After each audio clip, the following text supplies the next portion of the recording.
Hello, and welcome to another episode of the Empowered ECE. So I'm so excited, as usual, to be here to have conversations with different professionals, people in the field, and discuss things that will support the early childhood community.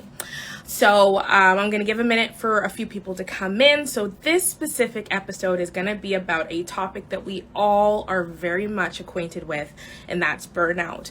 The difference between this conversation versus other conversations we've had in the field, hi everyone, is it's coming from a different perspective. We're so used to hearing from coaches like me, individuals that do professional education who talk a lot about burnout, but there is a aspect that hasn't really been looked into in the early childhood community, and that's the perspective of mental health and psychotherapy,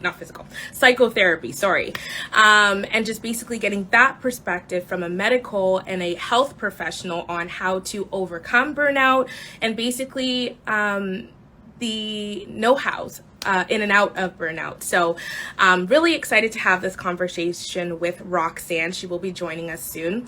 In terms of new episodes, just to kind of give you a heads up, so I have quite a few episodes coming in, and I have some solo episodes coming in about my journey as a self-published author. I do have a couple of other episodes about technology with Hi Mama and a few other ones. But yeah, super excited to have this conversation about burnout. As we know, the pandemic has really carried us all over the place. Let's say that. Carried us all over the place. And it's time to bring ourselves back as professionals and get some advice on how to make that happen. So I see Roxanne in the audience. So I'm going to wait for her to come up. Of course, at any time, if you have any questions, any comments or anything that you want to list, feel free to put them in the comment box. I'm going to save some time at the end in the event that anybody has any questions, because this is a safe space for learning as well. So I see Roxanne here. Gonna invite her up. There we go.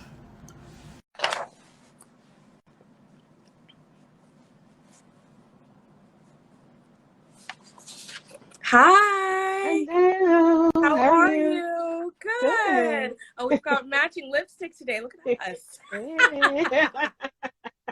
Love it. So thank you so much for joining me. As I was saying before, the word burnout and doing professional education about burnout is something that happens a lot in our field. Yeah. But not from your perspective. So I'm so excited and honored to have you on my platform and inviting you in officially into the early childhood space. Of course. So happy to join you. Yeah. So let's get started. I'd love to know, who is Roxanne? Tell us about you and tell us about Francis Consulting and all that. Oh, awesome. So my name is Roxanne Francis. I am the CEO and lead therapist at Francis Psychotherapy, which offers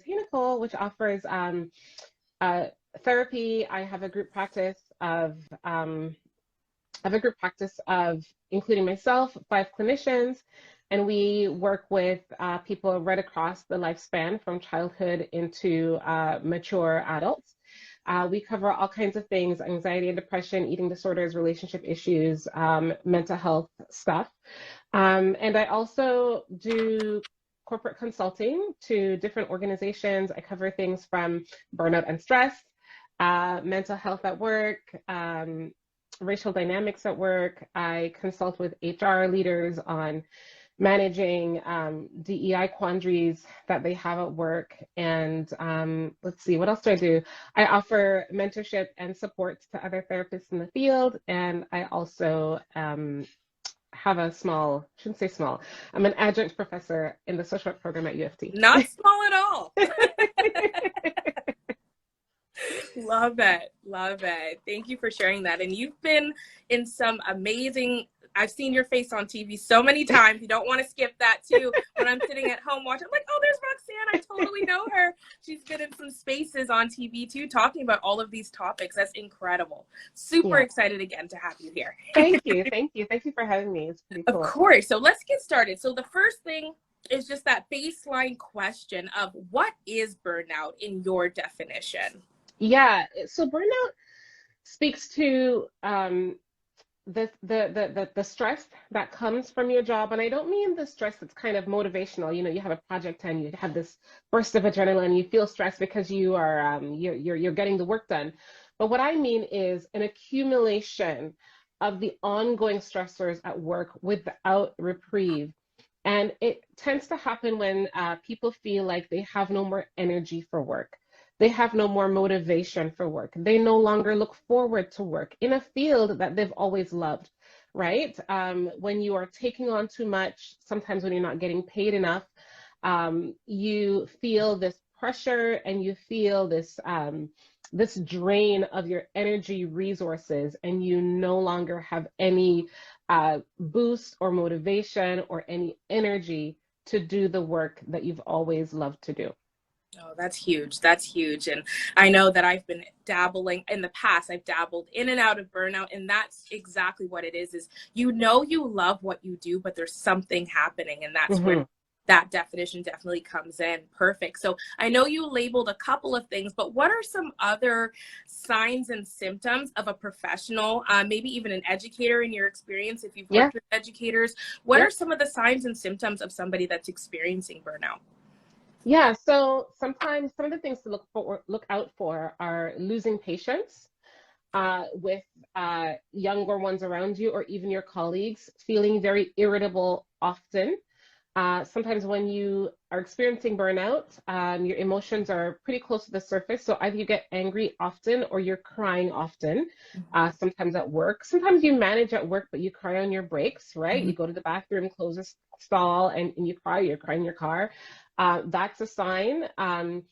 Uh, Not wanting to go to work, having what is called often called the Sunday scaries, right? So you look forward to Friday, you count down to Friday, Ah, you enjoy your weekend. oh yeah. Then 5 o'clock on Sunday, you're like, oh no, Oh no, it's getting tomorrow I have to closer. go back to. And for some people, it can get really bad, especially when you're approaching burnout. You can get to the point of tears on a Sunday night or panic attacks at the idea of having to go back the next day. Yeah. Another thing to look out for is calling in sick often. How often are you being absent from work, right? Are you just looking for any, so, sometimes you get up, you have a headache and Yeah. you take an ibuprofen and you just push through. Hmm. Well, sometimes when we're approaching burnout, we look for any um, opportunity to be off from work. Um, Getting into it with your managers at work, those are some things to look out for as well. Just feeling really lackluster. There's enough indifferent. That's what I'm looking for. Really indifferent towards work. It's like I could be there, I could not. It really doesn't matter to me.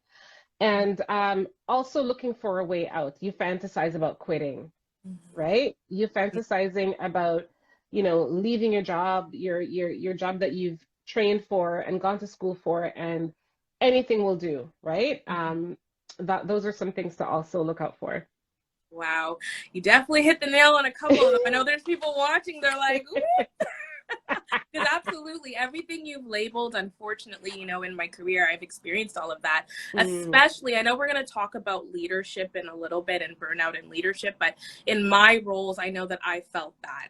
Exactly mhm, what you've mentioned, where you would keep on a straight face and you're good to go, but you head to that car and you just lose it. I've been in mhm. that position so many times. So I'm so grateful that you've mentioned those things. So let's talk about professionals, meaning like educators. What are two most important tips that you have for professionals that are maybe that are currently experiencing burnout? I would say you need to talk to somebody about it. Talk to a colleague, because there's so many of your peers who are experiencing the same thing, have gone through the same thing, have been there, done that, and are on the other side. It's Mm-hmm. really important to talk to people because they will be able to give you advice, especially your peers who seem to be happy at work and have been doing this for a lot longer than you have. I Mm-hmm. would say tap into them and ask them, I'm feeling this way. Have you ever felt like this? And how have you managed? Because Mm-hmm. they will be able to give you tips. They will help you to either advocate for yourself or make suggestions that will help you. Mm-hmm. Um, the other thing that I would say you said two tips, right? Around managing. Yeah, yeah, as Okay. many as you want, of course. Yeah, no, I'm just trying to remember, making sure I remember the question. The Yeah. other thing too that I would talk about is trying to live as much of a balanced life as you can. You know, everyone talks about balance, and personally, I think that balance, the idea of actual balance, is really a myth. It's you're never. I believe that you're never really going to achieve true balance all the time, right? But Mhm, it doesn't mean that you can't pursue it. mhm, And so, you know, ask yourself, when is the last time I did something that I really enjoy? When is the last time that I had a deep belly laugh? When is the last time that I woke up and actually felt like I got some good rest? yeah. Right? Do I connect with people who mean a lot to me? Because if much of your life is consumed with work, Mhm, it's not going to be long before you're on burnout street, absolutely. right? We are not meant to live these lives where we are only focusing on work. So, how are you filling your cup? Because as an educator, you're constantly pouring out to individuals, right? So, if you're pouring out at work, and then maybe you're in like a demanding relationship, you pour out at home. Maybe you got a kid or two, you pour out there. Maybe you have parents who need you, you pour out there, right? Maybe you are the sibling in your family that everyone's looking to for support or advice or money. You're pouring out there, Mhm. right? So what are some of the things that you are doing to refill your cup? You have to try to achieve some of that balance. Amazing, amazing. And you actually spoke about something, and I hope you don't mind me digging No. a little deeper because I know that we've had a conversation offline about how burnout looks to an individual, like an educator, where you have a lot on your plate taking care of other people's children and Mm-hmm. supporting families and being a part of this bigger community of early childhood. Mm-hmm. How do you think that that differs from other professionals in the field that experience burnout with having such big responsibility, such as being an educator in the field? Yeah, y- working with children, working with people, it can take on a different kind of weight than working with systems, working with software, working, I don't know, at a factory, working in a restaurant. You have people's actual lives in your hands, Yeah. right? And you are wanting to make sure they're okay. You know, did they do what they were supposed to do today? How are they feeling physically? The children come in already irritable, and you Mhm. are having to deal with that throughout the day. If Mhm. kids, for whatever reason, are frustrated, upset, maybe Yeah. they're unkind towards you, you kind of have to like deal with all of that on top of all of the things that you have to live with on a day-to-day basis, Yes. right? You have to come in and you kind of have to put that stuff aside, Mhm. right? Whatever you come in through the door with, because we all have life, Yeah. right? We have relationships, we have money troubles, we have drama, like all these things. You come in the door and these children are looking at you, right? They want to uh, play with Miss Anisha Yeah. or sing with Miss Roxanne or Yeah. whatever, and we have to put those issues aside and work with the children. Yes. I collaborated, I hope you don't mind me mentioning, I Of collaborated course. with a friend of mine. I have a colleague who is also a therapist, and she works and lives in Barrie. And a few months ago, last fall, I believe, there was a tornado that touched down in Mhm. Barrie. And so she was offering her some of her services to some individuals who were impacted. And there was a, a daycare center that reached out to her, whose building was damaged. Mm. And we went in and we supported some of the children, but we also pulled the staff aside, and they finally had a place where they could break down, right? They come to work to take care of these children, and suddenly there's a tornado that was coming. And Yeah. so they had to huddle with the children. There was a window that was smashed by the wind, and the kids were screaming, and they had to put on this brave, Yeah. confident face so that the children were not scared, right? And Mhm. to comfort the babies. And when I'm a mom and I had my children in daycare, and when I was so lucky enough to have some really, really great educators in my arena, so that when I left my kids there, I didn't have to worry that Mhm. they whether or not they were okay, Yeah. right? And so when you have people's children in your care, Yeah. it's all hands on deck. You Yeah. really have to be focused. And so if you are not careful, Mhm. burnout can really, really hit. You can get really jaded, Yes. And it's it's really something that you have to keep an eye on, just Mhm. around what are the symptoms, what are the things that I need to do to take care of myself, and how can I address that? Wow, amazing. You know what? You brought me back with that example because I had an example when I worked in the field. I was working for a center that was in a plaza, and there was a robbery that happened at a different Wow. location. So automatically we had to go into lockdown, and Right, you just turn into mama mode. That's the best way for right. me to explain it. You want to make sure the children are okay, especially me in a leadership position, making Yes. sure staff are okay, they have everything you need, head Yeah. count, all of that stuff. But then after, when I drove home, I'm like, oh my goodness, like that could have been Mm-hmm. serious. And you don't pick up on Exactly. that until you're by yourself. But it's just that mode, and there's a lot that covers on that Yeah. specifically. And um, we're susceptible to burnout that way for Yeah. sure, because we're always putting other people ahead of ourselves. Not saying that that's a problem, but No. it's definitely something we need to be mindful of, Yeah. specifically in our Yeah. field. So that's Yeah. amazing. Yeah. So on to leadership. So this is definitely something that I want to touch base before on, because unfortunately I've experienced burnout as an educator and as a leader, and I will say Mm-hmm. both of them 100%. There's no higher than ever burnout. Burnout is burnout, but Mm-hmm. as a leader, it's a little different. So I definitely wanted to ask you your perspective and your feedback, or maybe some tips for those that are in leadership positions that are supporting staff and like a whole community in their daycare centers. What your advice is and what that might look like in terms of it being different Yeah. for stuff like that.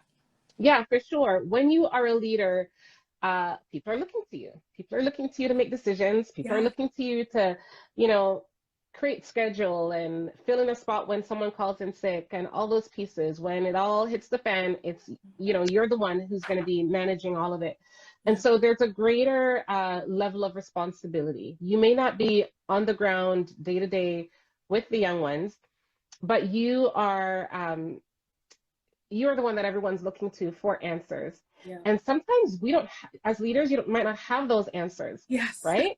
And so it can be really, really challenging. Yeah. It's very, very taxing. Um, when staff are disgruntled, they're coming to you. When staff are not doing well, you have to handle those situations. You have to figure out what's going to happen if someone doesn't come in, and you have to fill that in. So Yeah. there's a lot of pressure. I Mhm. guess that's where I'm going. There's a lot of Yeah. pressure, there's a lot of stress when it comes to leadership, particularly in this field. Mhm. Parents, you know, this role, this work that you do, Anisha, is so crucial because if it was not for childcare, if it was not for these early educators, a lot of individuals, dare I say moms, would not be able to enter the workforce. A lot Absolutely. of these entrepreneurs, a lot of these corporate career women, like myself, would not be able to go out into the workforce because who is going to take care of the children? And so Mhm. there's a lot of stress, a lot of responsibility where that's concerned. And so it becomes even more imperative that as an educator, that as a leader in this field, that you take care of yourself Mhm. because you are modeling Yeah. um, the self-care, the mental wellness, all of those pieces. You're modeling it for your staff, Yes. right? If you Absolutely. are working around the clock, then your staff's going to feel like they should be doing that too. If you are not doing well, then it's going to trickle down to everybody else. And so, how are you taking care of yourself? How are you creating that balance? How are you talking to your staff? Mhm. How are you around the children? How are you with the parents? Right? You have to be also very aware of the signs and symptoms of burnout for yourself because you and I have talked about the difference between absenteeism and presenteeism. Mm. And we all know what absenteeism is, right? At work when people don't show up because they're unwell. And presenteeism is showing up even when you are unwell. And Mhm. sometimes as a leader, you're like, if I'm not at work, who's going to lead? So I better suck it up and go in, Yeah. right? So whether or not I'm managing mentally, whether or not I'm managing physically, I'm just going to put a smile on it and pretend like everything is okay and go in. And that's not something that is helpful. It's not. That's not something that is healthy.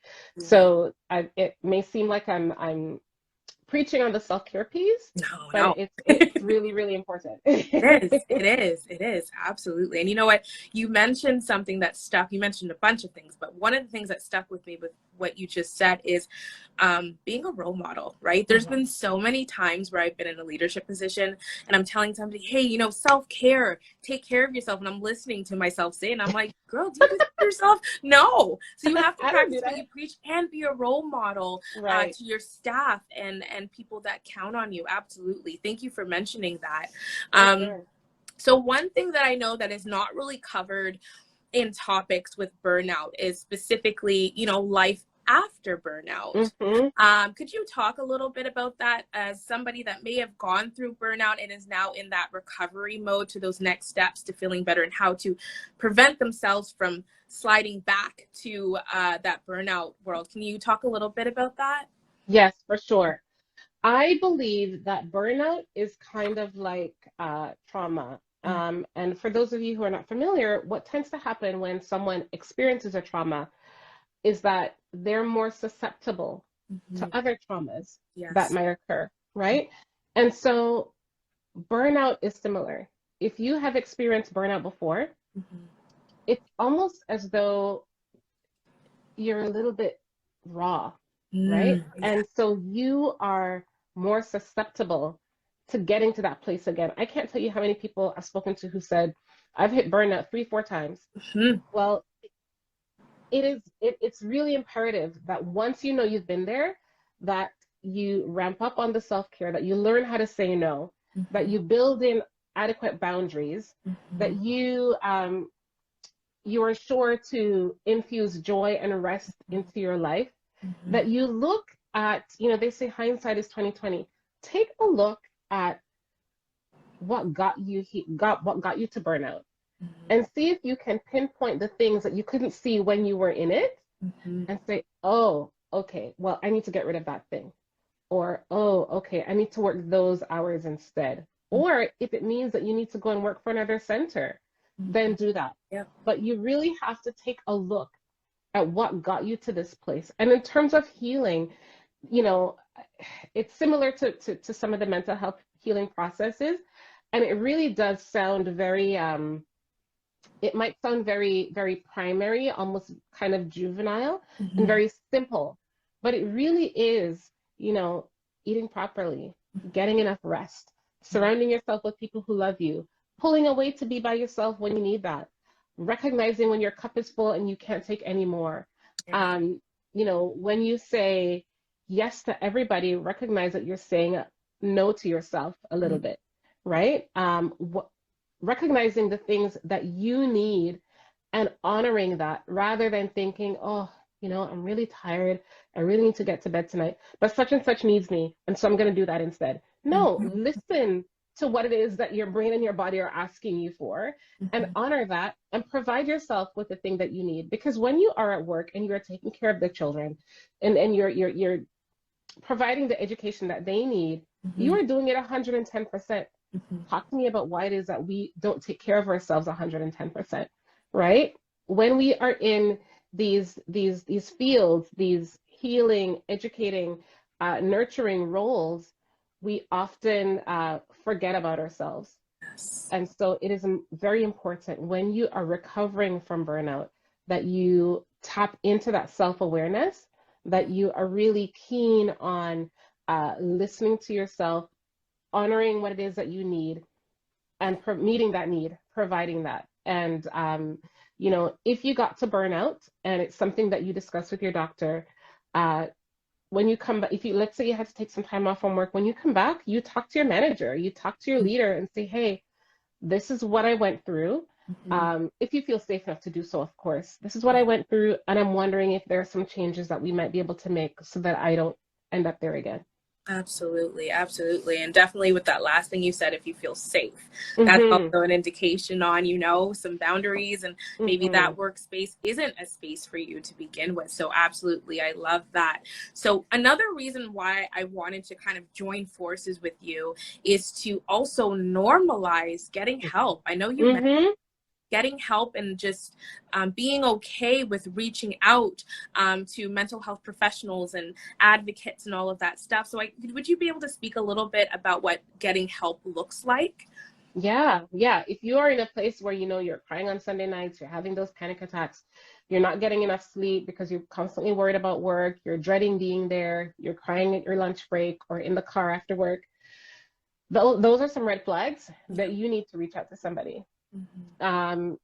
Yes, your best friend is a really great sounding board, but keep in mind that your best friend might not be able to offer you the objective opinion that you need, because they have skin in the game. Yeah. Your partner may not be able to talk to you objectively because they don't want to get you upset, Mm-hmm. right? So if you don't have a therapist, I think the first step for you is to call your family doctor, go into them and say, hey, this is what I'm going through. This is what I'm feeling. These are my symptoms. These are my thoughts. And they might have some suggestions. They might even say to you, hey, it looks like you have this. Maybe you're depressed. Maybe you're Mm-hmm. anxious. Or if it turns out that work is actually the issue, they may say to you, I'm going to write you 2 weeks off from work, right? But if your doctor is anything like mine, they will say to you, okay, Anisha, I'm going to write you 2 weeks off from work, but what's going to change when you go back? That's it. Right? Mm-hmm. What's going to Mm-hmm. change when you go back to work? And Yeah. so that's where it might come in, where you might need to have a conversation with your boss if you feel safe to do so. It may even get to the place where you may need to consider going to another center, but I digress. After you talk to your doctor, the next thing I think would be beneficial for you is to get some mental health support. It doesn't necessarily mean that you have a mental health diagnosis, but what tends to happen is we get uncomfortable, we get overwhelmed, we get stressed, and we carry it all up here, Mm-hmm. right? We get overwhelmed, we get really frustrated, we get irritable. It impacts our stress level, it impacts our sleep because it's all up here and we can't unravel it. Yeah. Being able to talk to a counselor or a therapist gives you the opportunity to actually unravel it, Mm-hmm. to say what's going on up here. I was saying to someone the other day that going to therapy is kind of like having a journal that talks back, Yeah. right? Wow. That's actually a good way to put it. Yeah. It's a place where you can put your innermost thoughts, your worries, your frustrations, things that you might not be able to say at work, Mm-hmm. right? I hate the processes. I hate it when this happens, and why don't they do it this way?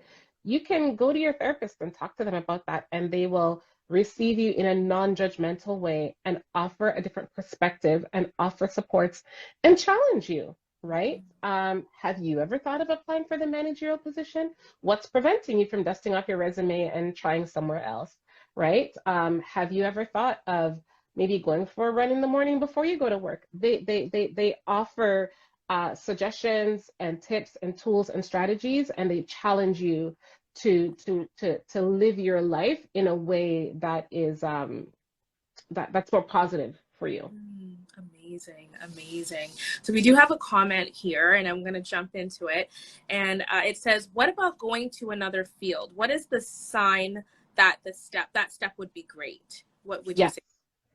So again, I go back to self-awareness. If you are now fantasizing about, I want to, I don't know, become a painter, or I want to now become like, I don't know, a curator in a museum, right?